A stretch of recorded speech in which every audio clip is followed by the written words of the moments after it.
The way that, just to kind of situate us for those who have been on this journey and patiently listening to me throughout this Lent, or those who are just joining for this session, we've been looking at Fratelli, Tutti, and we started looking at the way that the parable of the Good Samaritan provides a theological core, an invitation to think about what it means to be Christian disciples.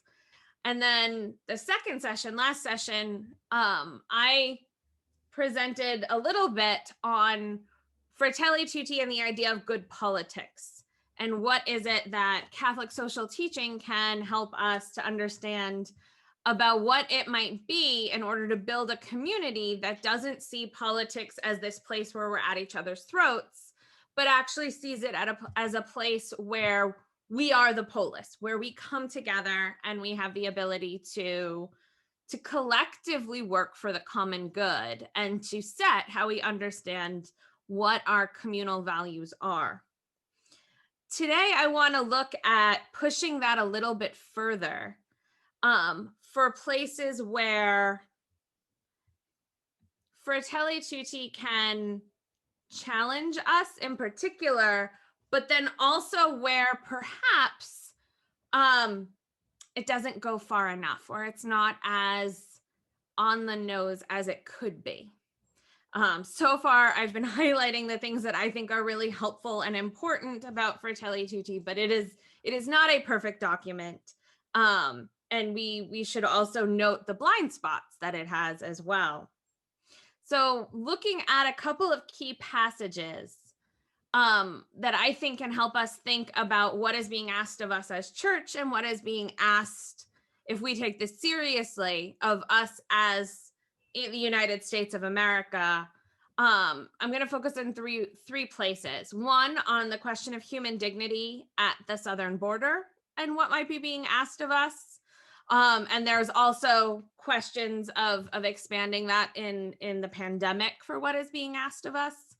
The question of calling for unity or justice, what would be required in order for us to build back better? It's interesting that Rome has used the same kind of messaging phrasing as Joe Biden's campaign. And then what does it mean if we look in the mirror and the unfortunate absence of women's voices and women's experiences in the document itself. And I will do all of this in under 15 minutes to turn it over to Leo in the agreed upon time. In a section called Absence of Human Dignity at Borders, Fratelli Tutti offers some fairly stark and challenging passages where it talks about the right of peoples and it talks about the rights of migrants. We're seeing on the news a lot of sensationalism surrounding the situation at the border, and what we're not seeing is a whole lot of attention to the dignity of the people traveling and the people for whom something has driven them in order to cross borders. And this is true for the United States of America. It's true in many, many places. This is another place where it is impossible not to listen to the document and hear an indictment of the United States of America. But it's also an indictment of many, many countries wherein there is not a welcoming and there is a global problem in terms of failure to treat migrants with full and equal human dignity. And Francis links it to what I talked about last time in terms of the universal destination of goods and the common good. But the passage that I want us to just flag for everyone, that is the difficult passage, is paragraph 125. And you can see it on the slide. Right before this, he talks about the universal destination of goods. And right after it, he talks about what international relations and alternative ways of thinking about being a global community need to look like. But in 125, he says, right, that if we were to take seriously the universal and equal human dignity of all persons at borders, he says this presupposes a different way of understanding relations and exchanges between countries. If every human being possesses an inalienable dignity, if all people are my brothers and sisters, and if the world truly belongs to everyone, then it matters little whether my neighbor was born in my country or elsewhere. My own country also shares responsibility for his or her development, although it can fulfill that responsibility in a variety of ways. It can offer a generous welcome to those in urgent need, or work to improve living conditions in their native lands by refusing to exploit those countries or to drain them of natural resources, backing corrupt systems that hinder the dignified development of their peoples. What applies to nations is true also for different regions within each country, since there too great inequalities exist. At times, the inability to recognize equal human dignity leads the more developed regions in some countries to think they can jettison the dead weight of poorer regions and so increase their level of consumption. I find myself this week as I and many others reflect on the horrors of what happened in Atlanta. And we don't know yet the full kind of picture of what happened last night in Boulder. So I'm not going to speculate about Boulder. But we do know that what happened in Atlanta is intimately tied up in anti-Asian discrimination, in the misogyny and the fetishism of Asian women that happens in this country. This sense as well of all of the interviews with people from all walks of life, right? So whether it's their people stopped on the street by a news reporter, or one of my friends who is an Asian American surgeon in Philadelphia, or the famous people we've seen talked about and interviewed on television, the sting and the constant problem of being asked, well, where did you come from? The presumption being that it can't be here, but alongside that is that if it's not here, there's something wrong. That's somehow a problem, that somehow makes you less worthy of full rights and full respect in our community. It was impossible for me to sit down and think about tonight and this passage without thinking about what happened in Atlanta and what I'm now seeing more and more covered, which is, and my own students talking about it, which is a persistent increase in anti-Asian and Pacific Islander discrimination that has happened over the last year. This reality that is, if all people are my brothers and sisters, then whether my neighbor was born here or not is completely irrelevant. So it's not just, the challenge here for me as an American citizen isn't that are we fully embodying this narrative that the US tells itself, right? And it's largely a illusion narrative, right? That we are this welcoming nation of immigrants. That even doesn't get to the heart of really what taking seriously Catholic social teaching would mean, which isn't just the sense of welcoming and creating a new community. It's the very deep challenge that when we're thinking about the effects of our actions, we need to think about everyone. Right? I've been teaching targeted killing and drones this week in my theology of peace class. And one of the things that we talk about and work through is how and why drones were so popular under particularly under Barack Obama, because of the very small and almost non-existence in a traditional sense of threat and casualties to American soldiers when acting. And these really rose in something that happened under both George W. Bush and Barack Obama.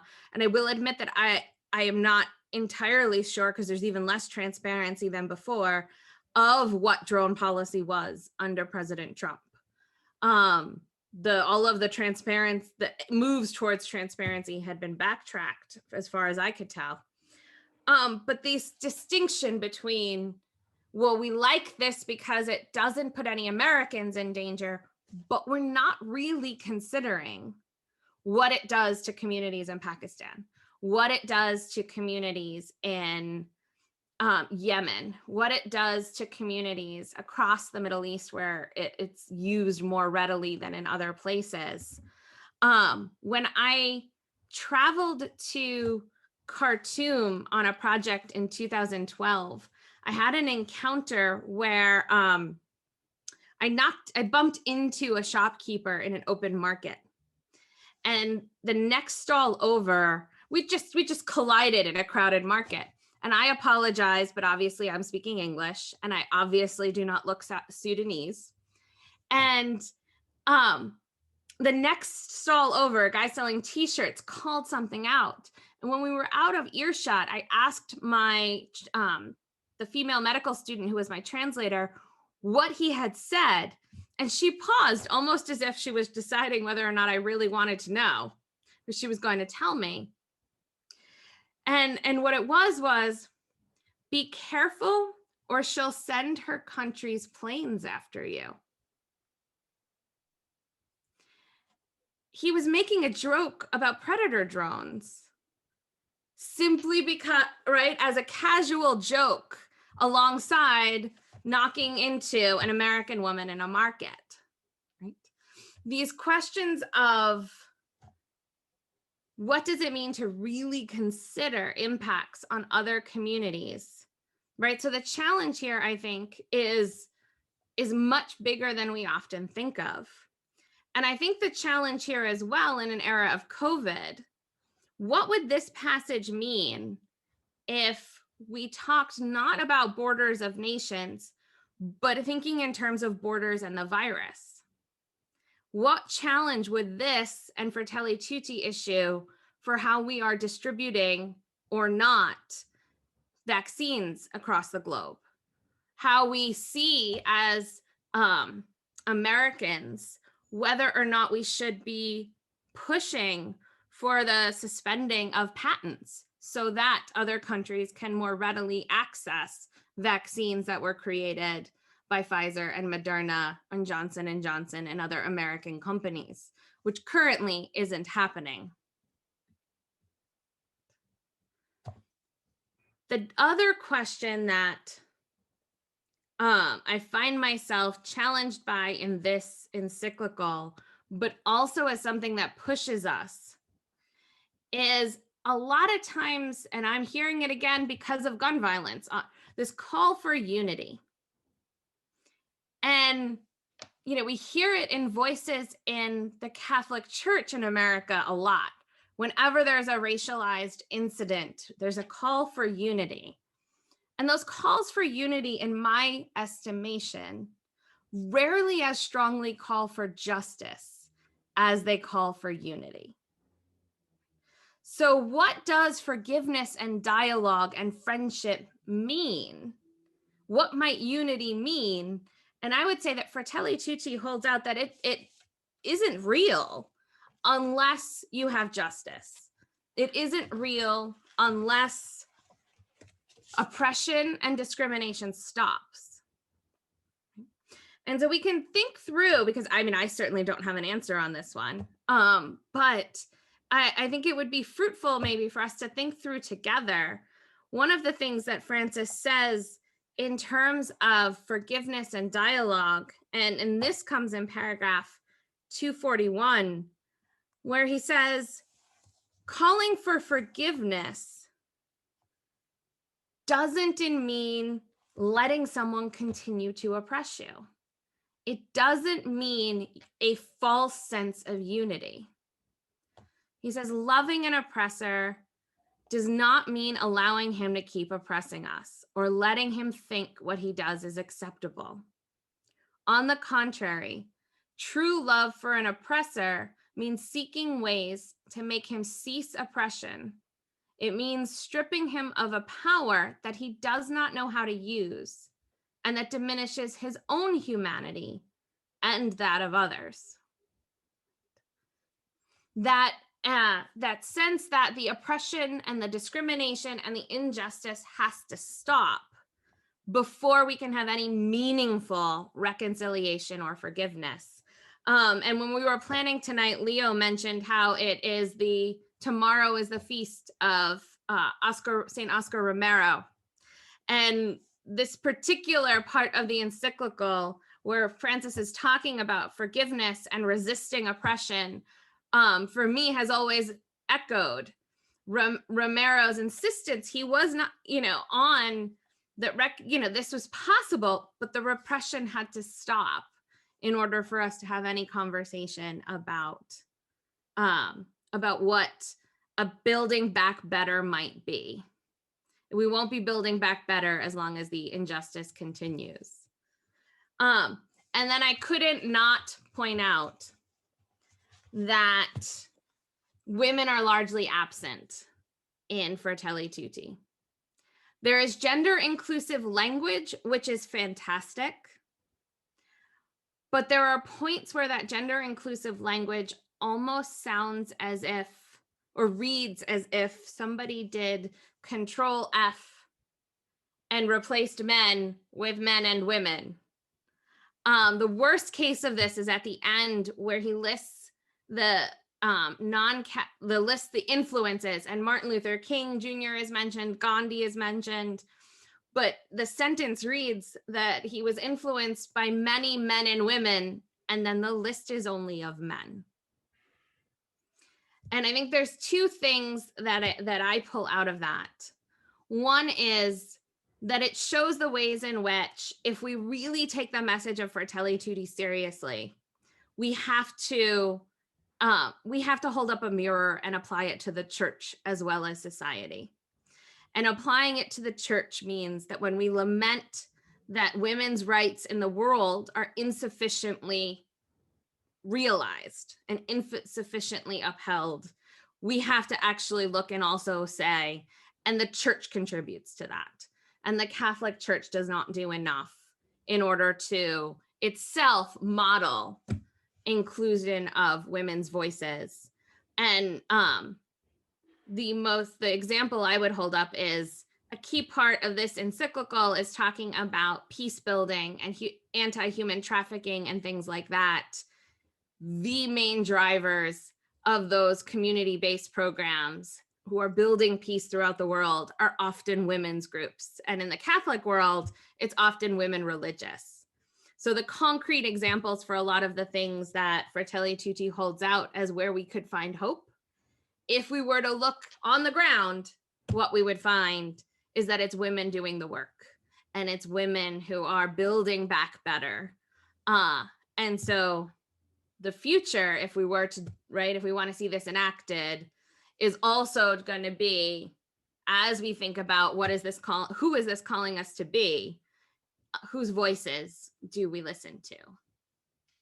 And so those are my few points that as we think about what Fratelli Tutti offers us for how we think about who we are and how we move forward, that maybe can help inform our discussion this evening.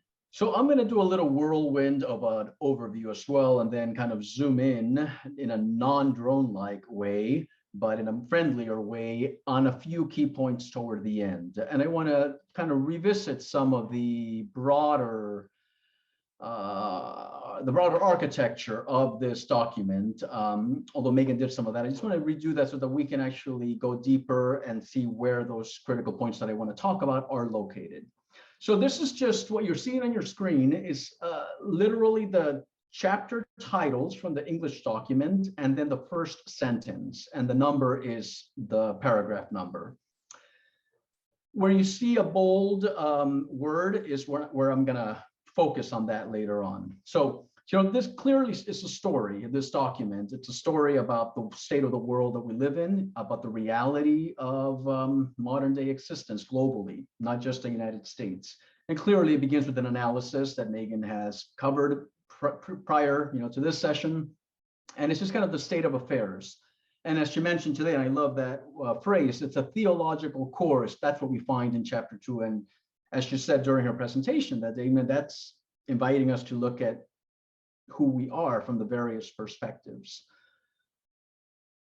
That gets worked out, and the existential, spiritual, theological questions of chapter 2, because it is the theological and spiritual heart of the document. It gets worked out both analytically, kind of thinking through a lot of international issues, political issues, but then also at the micro level in the other chapters. And I see chapter 3 and chapter 4 kind of going together. At times I see chapter 3 as more maybe the mind, and 4 maybe more the heart, as the title kind of implies, but they really, I think, go together. And these are some of the topics that are covered. For example, chapter 3, this point that we have to see each other as more than associates with each other, kind of get beyond these professional ways of looking at each other. By professional, I mean the technocratic paradigm, this whole notion of we have value to the degree that we can relate with each other through means of exchange, of money, of value. I mean, to the degree that you're valuable to me in some register of my existence,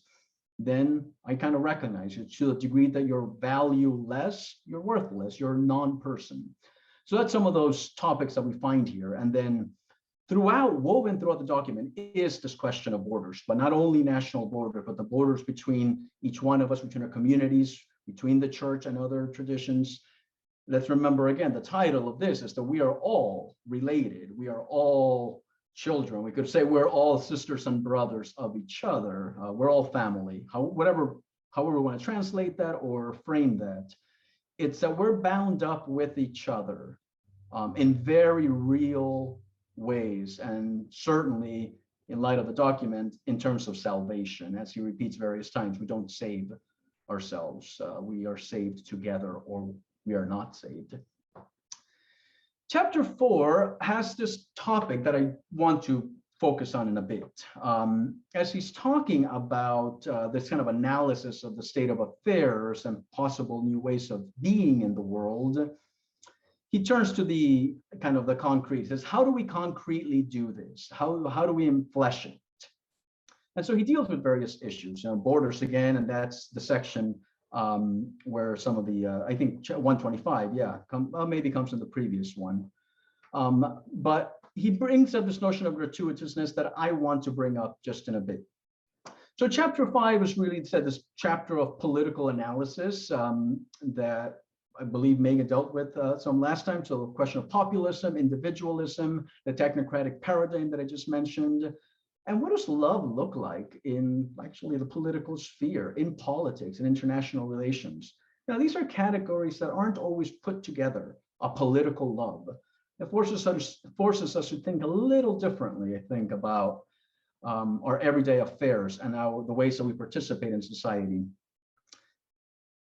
Chapter 6 deals with some of these themes of media and communication. How can we speak about consensus in a world where truth seems to be all relative and there seems to be no kind of truth at the center of it all? This kind of echoes back to chapter 1 and the state of affairs that we're living in, and deals here as well with this whole notion of fraternal peace or social peace, how to value our different cultures across difference, both communal and individual level. And he includes this topic of kindness at the end, which I don't know, I thought it was rather nice, tender.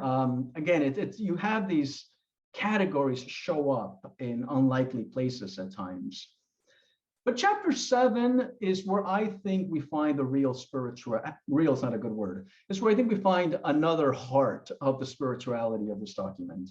And what do I mean by spirituality? I do not mean the abstract kind of way in which I relate to God one-on-one. When I use spirituality, I mean in the more perhaps Latin American or liberation theological sense of how we live, how we carry ourselves, how we walk according to the Spirit, what we do with our everyday. That is, after all, a spirituality. Doesn't matter what you say you do, but what is it that you actually do in your embodied actions in the world on a day-to-day basis? That's your spirituality. And chapter 7 takes us back with the word paths of a renewed encounter. It takes us back to that theological core of chapter 2. You know, that road, that story where we find the wounded on the road and who are we. So chapter 7 kind of returns to that theological core with possible paths of how to move forward, and which is why I call it a spirituality. How are we going to walk after reading this document? As individuals, as a parish, as a local U.S. church, a regional church, as a society, etc. And some of the topics that are dealt with in this chapter are this sense of, you got to begin with the least in society. You've got to address the fact that conflict is inevitable. The topic of forgiveness that Meghan mentioned. He deals with the topic of memory that I want to touch on, and then goes on to address war. And I had thought of maybe focusing on that, but I won't. But essentially kind of argues that we cannot justify war anymore. The whole just war tradition essentially indirectly dances around it, but essentially, from my reading, cancels that out. We can no longer justify war. And then deals with the death penalty as well, and our need to abolish it. And then the document ends, and let us remember, this document was signed in relation to Islam, in relation to a time of conflict globally. And this brings us back to what role do religions have in the midst of conflict, in the midst of violence, and more particularly in relation to each other, what future they can point to. So I won't deal with chapter 8, but it ends there because the occasion for this is not only the current conflicts and the religious implications in those conflicts, but also echoing St. Francis of Assisi. Let us remember when he went to the Sultan and dialogued and engaged in this encounter with the Sultan. So that's, of course, in the background. Okay, so that was by way of locating in the broader scheme of the text some key themes. And I won't read them. I'm going to speak just a bit about them. So, but feel free to read yourself. If earlier, about halfway through the document, Francis introduces this concept of gratuitousness, the freely, that which is freely given. I want to retrieve that, I said, for where I want to go, because everything from a spiritual perspective, from a theological perspective, everything depends on gratuitousness. Then that is at the core of what it means to be a follower of Jesus, of discipleship, of being church. We are a Paschal church, after all. We live according to the dying and the rising. And everything that we have, existentially speaking, our very life, the gift of family, the gift of encounter, the gift of friendship, it is all a gift, all the way down.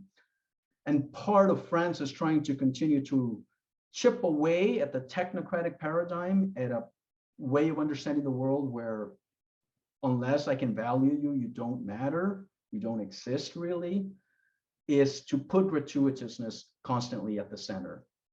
Now, this is at the core of Latin American theology. I mean, so there's a longer history to this that Francis is retrieving. But it all starts with God's sheer gift, of life. But then also on a theological register, salvation is sheer gift. We do not earn it. It is ultimately sheer gift. We cooperate with it. We can give our lives for it, but we do not earn it in a technocratic paradigm way. So I think I just want to put this at the center, because as he says here in 140, life without fraternal gratuitousness becomes a form of frenetic commerce in which we are constantly weighing up what we give and what we get back in return. And that is certainly a way by which the church also operates. I mean, we the church, not just the Vatican, we the church. That is also how we operate. We are in this journey of Lent. Yes, tomorrow is the anniversary of the martyrdom death of Romero. So this gratuitousness always at the end of that invitation is the invitation to lay down one's life for the other. I mean, that is how deep this notion of gratuitousness. If we have been freely given life, then we freely give it away as well. If we have been freely gifted, then we freely give the gift that we've been given.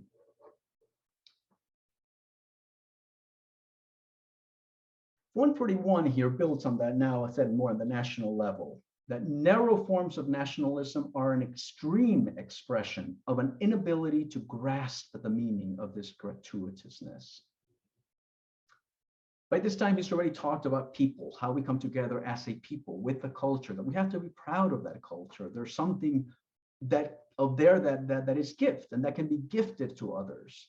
But I said a deformed notion of that is when we lose a sense of that gratuity, that collective way in which we've kind of been gifted as a people. And I'll just end with this sentence: immigrants are seen as usurpers who have nothing to offer. This leads to the simplistic belief that the poor are dangerous and useless, while the powerful are generous benefactors. So this is where it gets a little more complex if we misunderstand gratuity. Again, we see generosity, we see gifting as by those that have it as generous. It may in fact be generous, but I said, but within a spectrum of gratuity, we actually don't own anything at the end of it all. I said it doesn't actually fully belong to us, if ever, even though we live as though it did. So I just want to retrieve, I said, this gratuitous, the sense of freedom, the sense of liberation, really, that's at the core of that. We have been liberated in order to liberate. We have been loved in order to love. We have received in order to share that which we have received, etc. So just a question that perhaps we can discuss later, or for your own thinking on this Lenten journey. How do you understand gratuitousness? Not only in your personal relationships or transactions with your neighbors, but as a parish, as a community. With whom do you engage gratuitously, and with whom do you engage in this other economic paradigm where everything has a value, and to a degree that I receive some of that value, then I give some of what I have. So just a question of us kind of self-assessment as we journey through Lent and toward the cross. So then I want to shift now to chapter 7, that gratuity invites us into that core of the poor, of the least in society, of the non-persons, of the insignificants in society. And the category of the poor always exceeds any economic, rendering of it. It is always who does not count as a person, who is insignificant and disposable, to use Francis's phrase. And in these chapters, 33, 233, 234, and 235, where he really says, if we're going to walk a different path and not walk over or avoid that body on the road, remember chapter 2 of this document, then you've got to start with those who are already on that road and not repeat the same thing. So you remember, walk a different path, a renewed path. That's the whole point of this chapter. So the question of friendship comes up in these sections. This is another core theme out of Latin American theology. It is never enough to do justice. We want justice. You got to go one more step. When you actually love those for whom and with whom you engage on the path of justice, you actually have to have friendship with them, because often that is the barometer that can tell you how close you are to the poor. February 5th, 1978, Romero has this wonderful homily just about that. And he essentially says, the closer, as close as you are to the poor, that is as close as you are to God. Just, you want to know how close you are to God? Ask yourself, how close are you to the poor? That is the criteria. And so here, this whole notion of friendship comes up. I think we can ask ourselves, how do we understand friendship with the poor? It's a tough thing to talk about, I think, honestly, within ourselves, in our own meditation. Do I have friends who are poor? Perhaps we do, perhaps we don't. In what sense? Who, in what categories of being poor? So it's not just the person on the street corner, although it may be. But how does this category of friendship with the poor fit in within each one of our lives and within a parish community?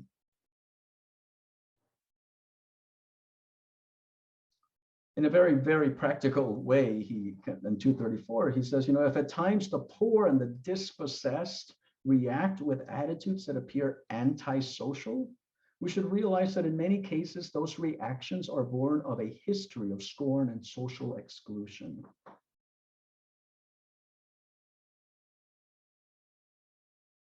So as we think about how close or how far am I from friendship with the poor, how do we take into account all of the historical conditions that have generated perhaps even my capacity or incapacity to grow close to the poor? Because we're all products of these family histories, social histories, cultural histories, ecclesial histories, parish histories.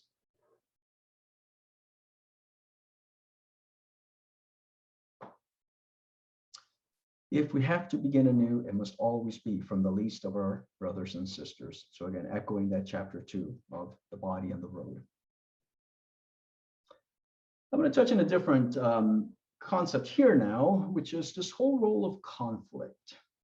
And I said, this chapter to me is like the spirituality. It's like, what are we going to do different? What do we have to work with within ourselves or as a community to walk a different path?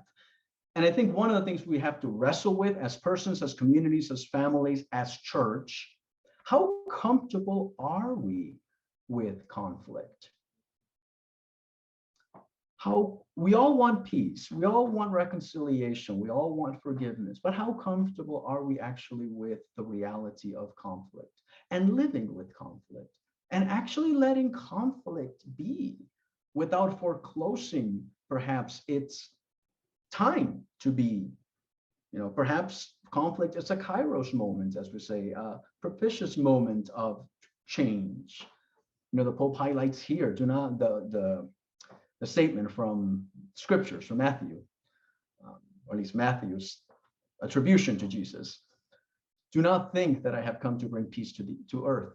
I have not come to bring peace, but a sword. Something that always, I'm sure at Mass listening to this was like, oh, how do I fit that into? We've got to be peace builders, which he wants us to be. But do we sufficiently actually live with, as a colleague would say, the grace of conflict?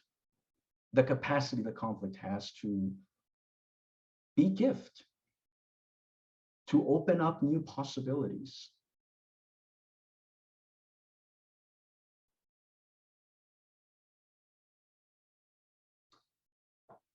Of course, so much of this conflict can happen or happens when we are on the road, I guess, of discipleship.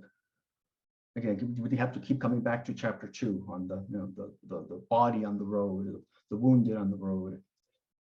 If we are absolutely convinced that salvation is at stake in terms of how we respond to the wounds of this world and the wounded of this world, then how far are we willing to walk a different path, to take that position decisively, even if it puts me in conflict with my church, with my family, with my country, with my neighbors, with my benefactors. So again, how do we think about this personally and collectively as well? It's a hard and harsh, I think, invitation. And I think it's such a necessary one. In Latin American theology, we always kind of looked at conflict, social conflict, as actually the bringing to the surface of that which was festering, hidden underneath all these structures of society that just keep people oppressed and hidden. The conflict is actually good and perhaps gift. And then I just want to end with this category of memory that he invites us to think about. I mean, chapter 7 is long like all the other chapters, but after talking about the Shoah, after the Holocaust and atomic bombs, and these moments of absolute dehumanization and mass destruction at a global level, he invites us not to forget. And he puts it at this global level of these historic moments. But I think we have to also bring that again to our personal spiritualities, our parish, our local community spiritualities. That unless we remember, unless we keep the memories alive, we are likely to repeat those moments of violence that have marked us as a collective, as a country, and as a global society. We do not progress without an honest and unclouded memory, he says. We need to keep alive the flame of collective conscience, bearing witness to succeeding generations to the horror of what happened, because that witness awakens and preserves the memory of the victims. Within theology, this phrase of the memory of the victims has longer histories, and there's theologians who have written extensively on this notion of memory and remembering and telling the stories of suffering, telling the stories of the victims. And so my question, I think, for us personally, for us as a church, for us as a parish, community, etc., what are those communal or parish memories of suffering that we have to remember for the future? I think at the parish level, who has been hurt? And I don't mean just an individual, but what parts of the parish are hurting? And those stories have to come to light, and they have to be tended to and graced so that they are not repeated. You know, in New York, or in our families, what are the memories that really need to come to the fore and preserved, as painful as that may sound, so that there is a life to them that does not preclude actually another way of being in the future that is not bound up with that violence. Again, this is to me, reading this in the context of the Paschal mystery, in the context of being a Paschal church, a church on the way to the cross, on the eve of Romero's killing, bloody history in El Salvador, etc., U.S. involvement and all that. I think all of this invites us into, I said, these deep wells of reflection and spirituality, and tapping into that source that I think we all have in relation to the mystery of God, but also as a community. Because I think it's the beauty of the document, with all the limitations that it has, is that it's not just about countries. It's not just about international relations. It's not just about politics as we know it, although that is right there. But it is about the theological core of chapter 2 of the wounded on the road. And upon that story, we can map, I said, ourselves, our family, our parish, our community, our society. But I think as we're journeying to the cross in Lent, this may be some points of personal reflection, I think, for each one of us. So I'll just end with that, and hopefully it can create some kind of discussion. Thank you. Well, I don't remember where in this came to mind, but I know we were talking, I've been thinking a lot about our role as a country and as a nation in terms of sharing the vaccine. I know we've been talking a lot about this, not just about sharing the patent, but our responsibility as a country and a nation in just sharing our vaccine.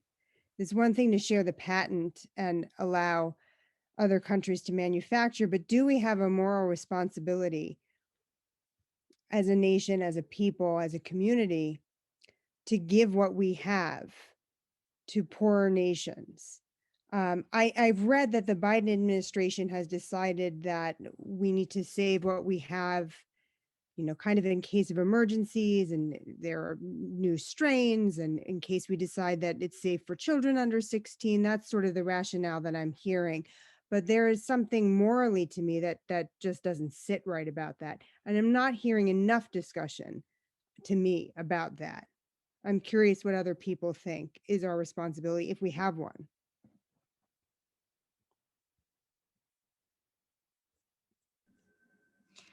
I think it's and anyone else can jump in, especially Leo, if you have any thoughts.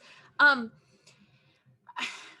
mean, I'm a social ethicist. I think we have a responsibility. And I had an interesting conversation with a colleague who, and this is not the right, like, this isn't poorer countries even. This example is, he was talking about his family in Canada and the trouble Canada is having at accessing vaccines because the US won't sell or allocate, and Europe that is having such issues in terms of their manufacturing has slowed down, and so Canada has to buy it from Europe because they weren't able to get it. And these are our neighbors, right? In terms of proximity, in terms of thinking, I don't mean neighbors in kind of a I mean it in terms of if we're thinking about pathology and how diseases spread, right? Like this is the person that you can see, never mind those who need the vaccine, who are not, we can't see.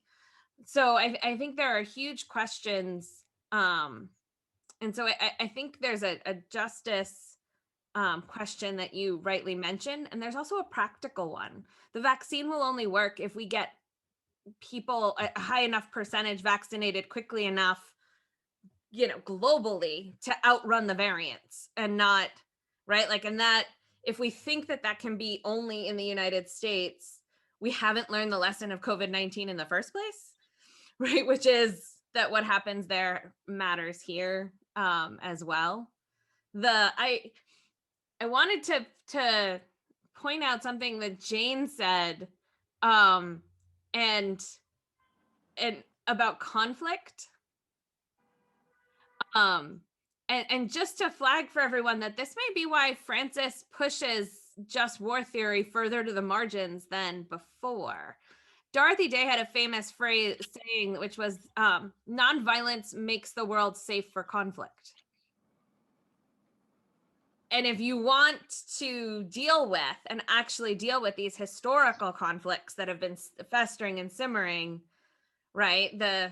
You've got to elevate nonviolence in order to not have more of these bloodbaths. Just in terms of, I have a family that I can envision, like what you were saying, but just to kind of echo the conflict can be a Kairos moment, but only if it doesn't turn, right? Like, not if recourse to violence is something that is seen as legitimate.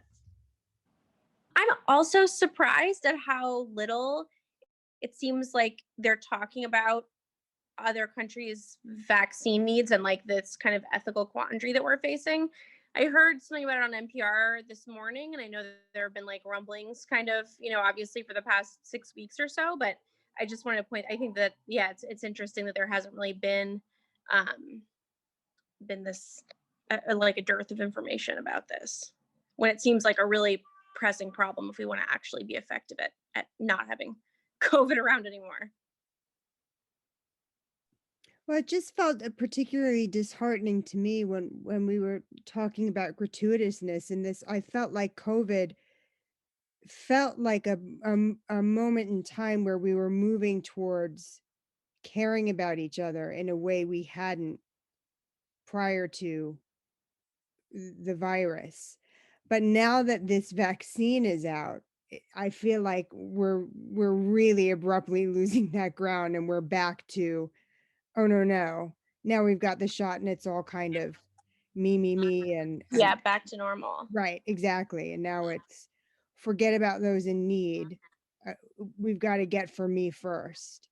And this idea of generosity of soul and spirit and time is out the window as long as we're protected, both within our smaller communities and now our nation at large. It's terrible to see how quickly you can lose all of that ground. Yeah. Which raises the point about memory. Right. That Leo ended on. Even these shootings, I mean, I'm seeing a lot in the news today, everybody remarking about we've opened up, and it feels like the first thing that's happened is, these horrible shootings in the past week. Yeah. But I don't lose hope in that. I think that we can still turn, I don't think there's a reason to lose hope. I would wonder if the US could start producing more vaccines in order to give them away. It seems that we can build airplanes and get bombs easily, and obviously with our relief package, apparently we just make money and make it happen. So I would wonder why, in the idea of generosity, since we're such a rich nation, why don't we just get more vaccines and give them away? I mean, I understand any mother would know you have to take care of your child. You got to take care of your own. That's your responsibility. But also, we can serve the world. There's another idea. Sometimes I hear two voices or two realities, and one voice is the one that we're hearing tonight about the message of the Pope and all these things that we must be looking at. And it's not the first time. And yet at the same time, we see movements and happenings that the resistance against the change that we really have to make. As far as I hear voices saying that unless the whole world is cured of COVID-19, none of us really will be cured. There's no possibility of us not being in relationship to everybody in the world. So we know that. I was on today, CSW is 65, was presented today. And this is the first time, because of COVID, that 75,000 women, mostly women, are in issues related to the Commission on the Status of Women, which takes in all the issues related to women. That was very exciting. And yet the conversation that was coming through was some always lamentations about the continual and escalating violence against women on so many issues all over the world. Now there's movement toward challenging that and identifying. And maybe I love the idea that Leo, you said about the memory of telling the stories, even if they're sad and they break our hearts. I think it's good that we keep looking at that. So I guess I'm maybe saying this only for myself to maintain my own hope, my own continuation of going forward. But I do think that as a human community, we are growing in awareness. And but also, we also see so much more that breaks our hearts. So I don't know, I like to think that my joy is good when it's there, and my heart is broken a lot of times. And I'm grateful for us coming together on this and having this opportunity to be together. And I'm very excited that I can do this in a parish situation. I wonder, thinking about the last couple of comments and Leo's presentation, and I wonder what you think, Leo, but it seems to me, right, that the center, I mean, yes, you start with the least, but in order to get there, that the center for people of faith has to be gratuitousness, right? It has to be the acceptance, and not just the begrudging admission of that it is all gift, right? Like, and that then has the potential, talk about hope, for reframing everything else, because I approach all of it, the pandemic, gun violence, migration, I approach all of it if my center, if my starting point is that it's all grace, it's all gift in the first place, rather than this is mine and I've earned it and I own it, and right, you don't get, you're here to take it and you can't, right? Whether it be a vaccine or it be citizenship, right? Like everything, it all gets reframed if, as Christians, we really do believe that, there by the gratuitousness of God, we exist at all.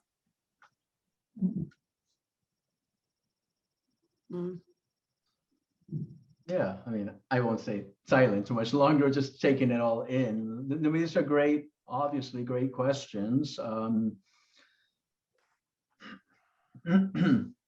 Yeah, I think what Meghan just said about,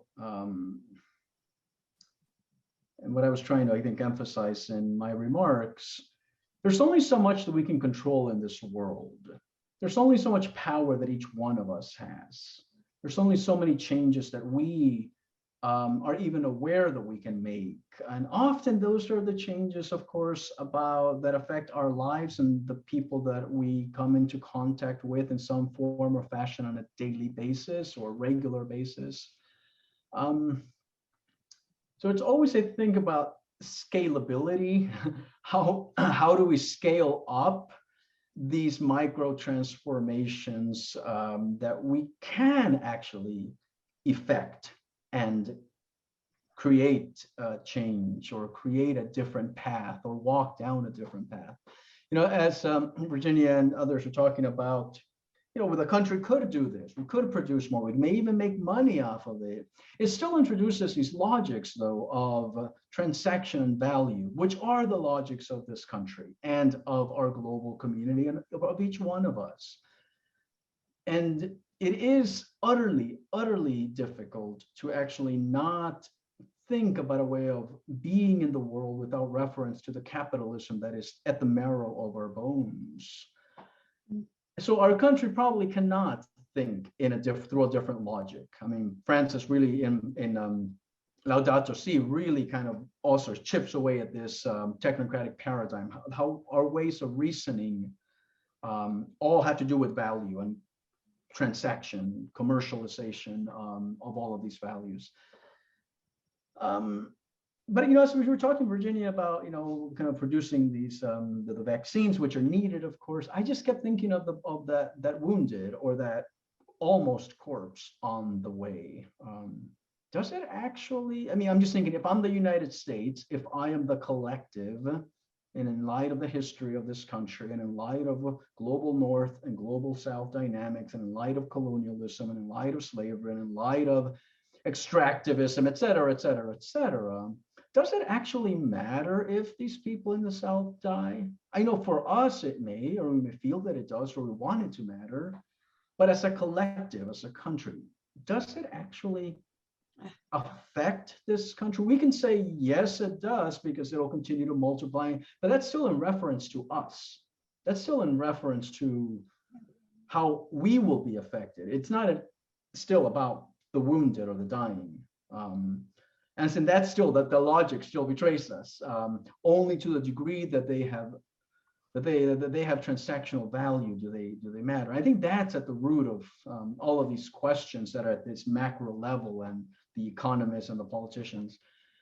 I mean, you want to look good, and maybe I'm just being too cynical about this. That I think you want to help, yes, and you want to also look good PR. I mean, China is doing that, we're doing that, and Russia is doing that.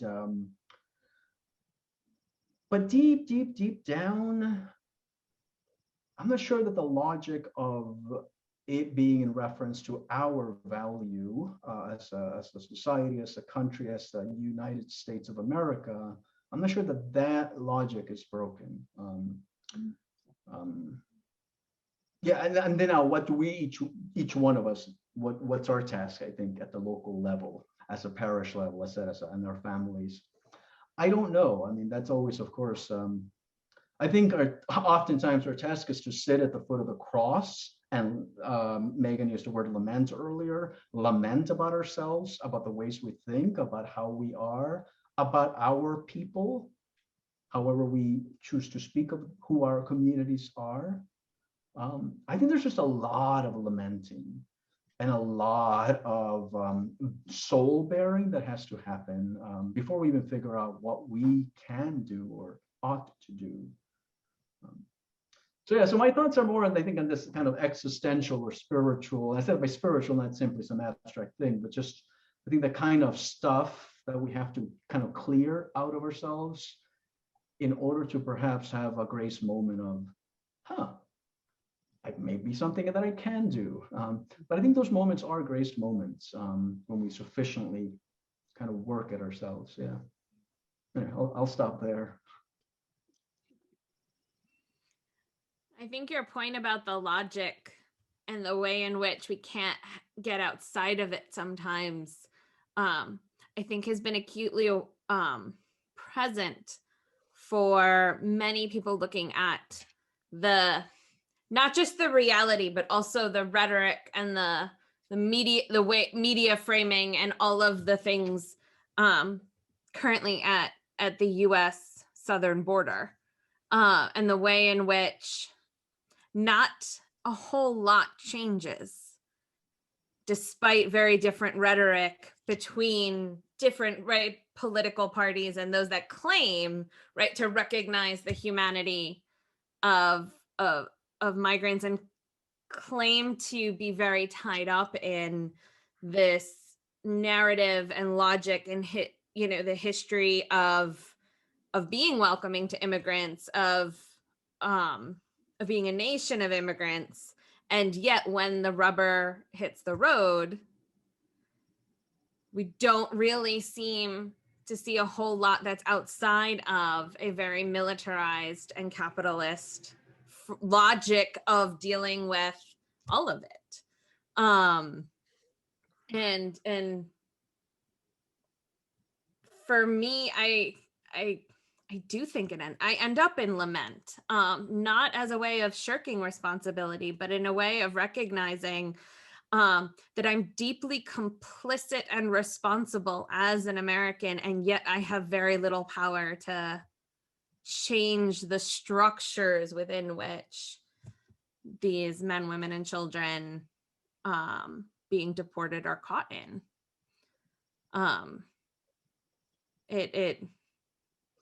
I think we have to get out of self-interest, but I think it also is, how do you, and I'm curious your answer.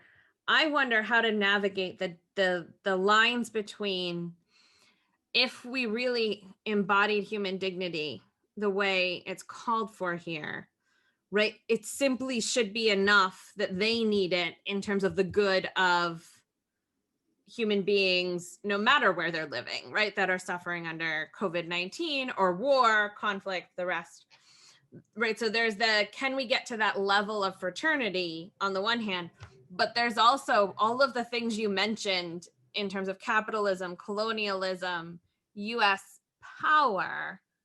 How do we grapple also with that conflict and those difficult stories wherein we don't really face how much of the mess we're in we as a nation bear responsibility for, right? So the what do I owe because I've been part of causing this versus simply the what do we owe each other as one human family, as being two different things that for me are always kind of circling each other in these questions. Megan, I have a question. It goes to what Leo was talking about in terms of gratuity, and we spoke about this last week in terms of economic development. Is Francis taking practical means now to put Fratelli Tutti, and in many ways, most of the magisterium that he's established, giving it some muscle, some power? So he's spoken about a universal guaranteed wage for people, which a couple of years ago, people would have scoffed at. Oh, that's terrible, it's awful. Now it's beginning to get traction. He's had a number of economic summits in Rome. He has developed around him a coterie of persons who are speaking in very practical ways how we can reform a global economy. The United States, it seems to me, and I'd ask this to both you and Leo, still is mired in just the divisiveness of, right versus left and so on and so forth. And even in the church, places like Catholic University, which are in the business school, which is endowed largely by, how shall we say, rather conservative, folks. It's almost as if Francis has kind of said, well, that's nice, you guys, you have those squabbles, but we're going to take this on a more global. Is he practically leading the world in terms of what is theoretical in his encyclicals and his magisterium? And Leo touched on it before. When we talk about, well, we say these are good things, and as Christians, we certainly believe in them, or we espouse to believe in them. Gratuity in a market, how much power does that have? I mean, its bottom line is, how do I make $1?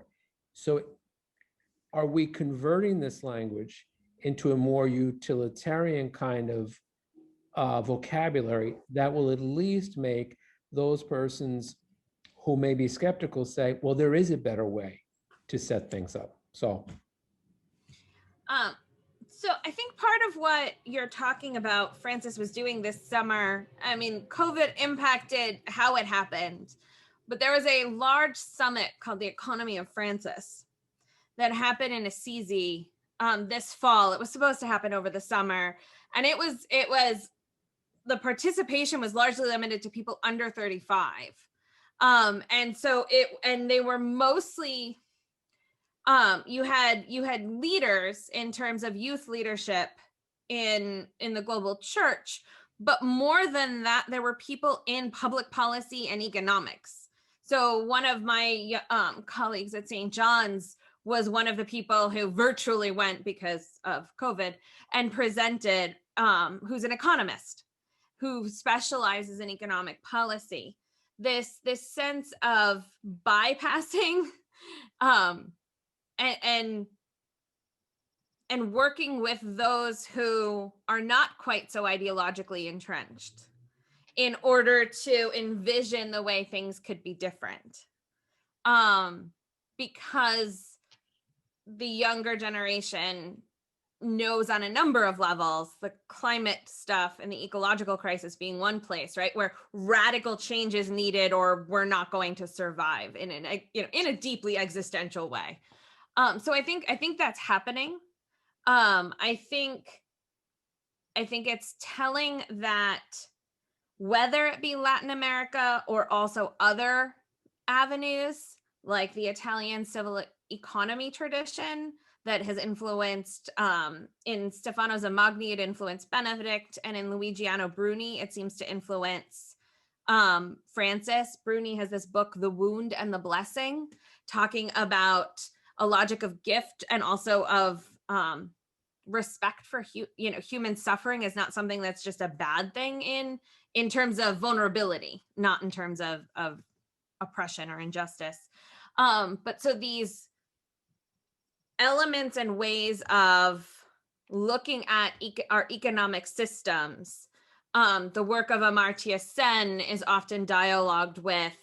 And so I think it's telling that the economic stuff that Francis comes out with for envisioning something that is different than the capitalism we have often gets kind of, people roll their eyes in the US context. But there's no shortage of people with Nobel Prizes and massive economic resumes who are who influence and are consulted and are part of the Pontifical Academy of Social Sciences. Last time I checked, I think there were 4 Nobel Prize winners. They're just the ones that don't think that the way the American economy runs is the way that leads to human flourishing. And so I think there is a sense in which, not that we're being bypassed because we're such a strong power, but also of almost marshaling, if other people come together, you can have a counterweight wherein it pushes change that has to happen. I think there's a lot that is very concrete. And I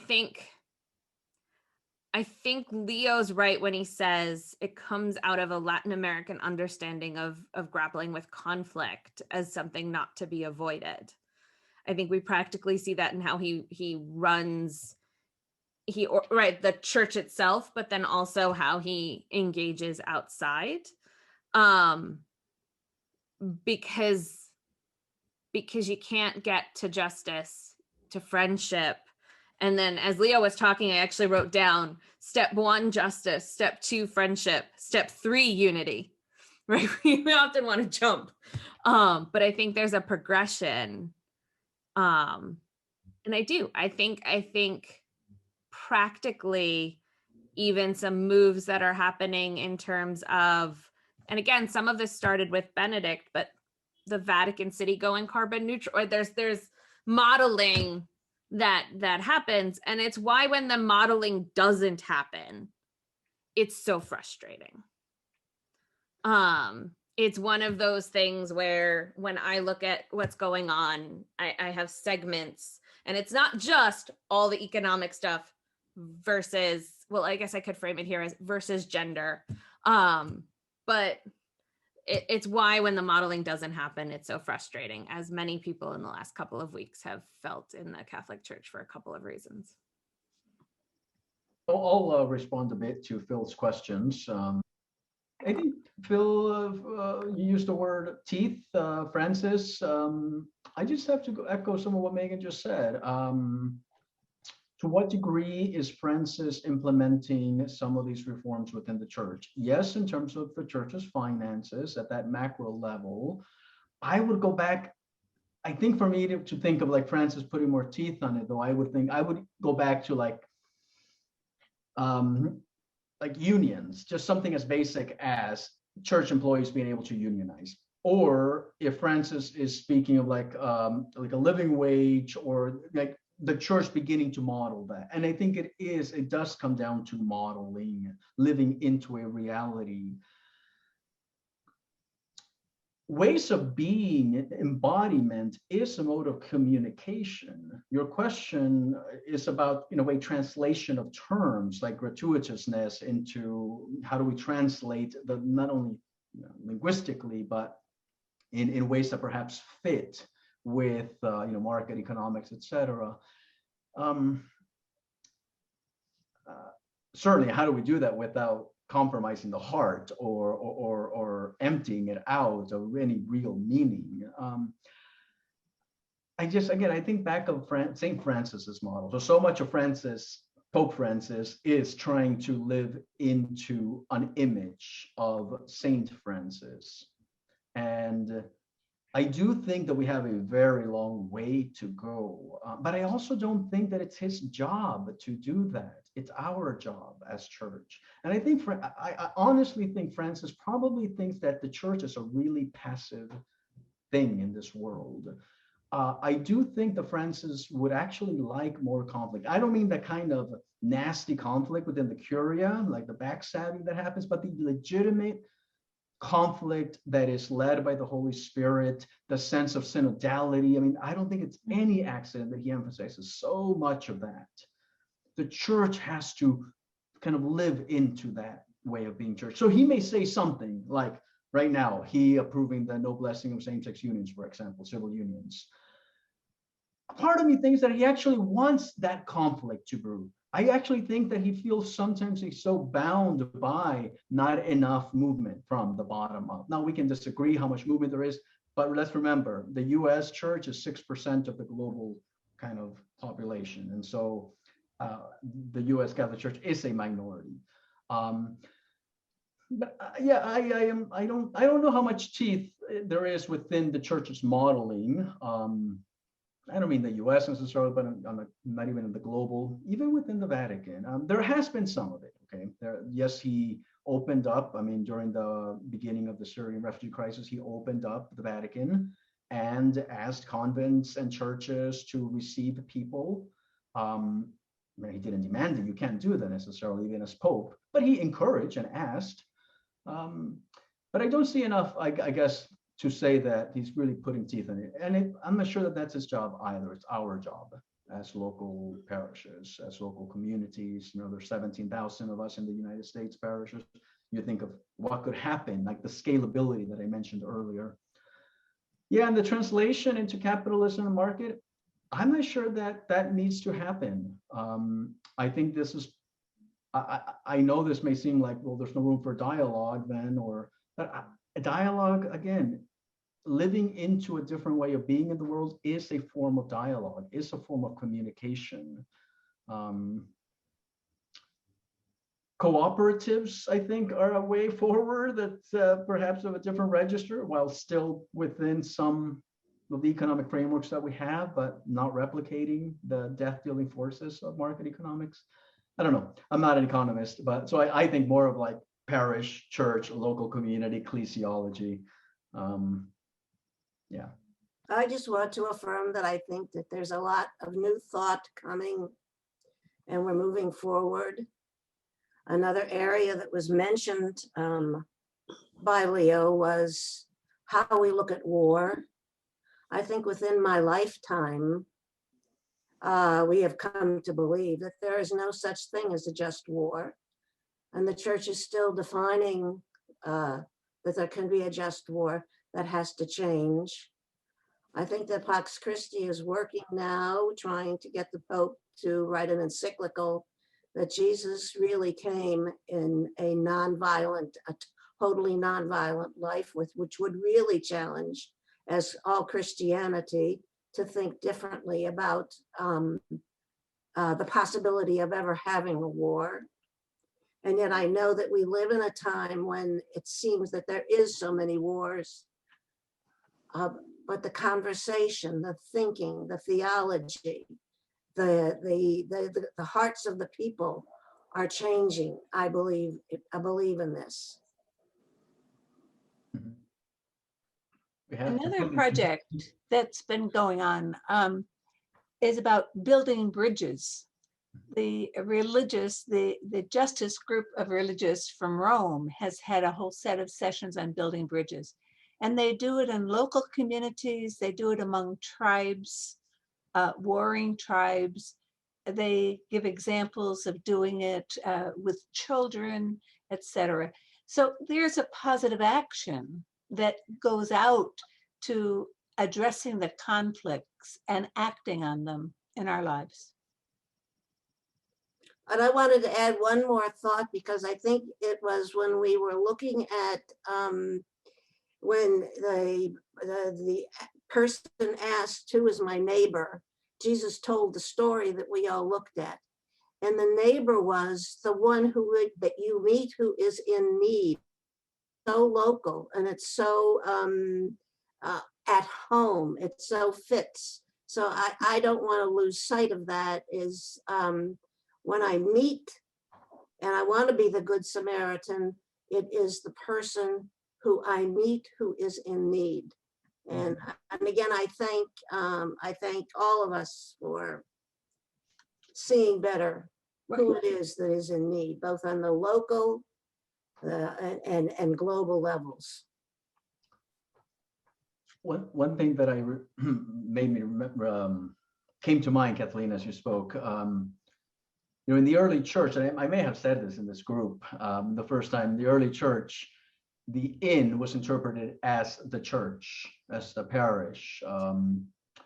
And so where the wounded were taken was the local community of Christians. That was the interpretation that some of the Origin, for example, some of the kind of early theologians, how they read it, which of course ties in with Francis's, bigger thing of trying to make the church a place for the wounded, for those truly in life and death situations. But the other thing I just wanted to mention, as we have 1 minute, the other day at a talk that I had, I kind of ended making reference to Gandhi's whole notion of the art of dying. He was someone who dealt a lot with conflict, and for him, you have to be willing to suffer. Self-suffering is a necessary step in conflict transformation and in dealing with those who you're in conflict with. And you have to learn how to die, the art of dying. And then we can read that in multiple ways. But again, during Lent, I asked myself, do we as church learn the art of dying? What is our relationship to death and its possibility? Not only biological because, it's coming or because we're ill, but actually at a deeper level. To what degree does the cross actually bear a part of us? Those are heavy questions, of course. But I think the part of the Christian response lies at that nexus. So.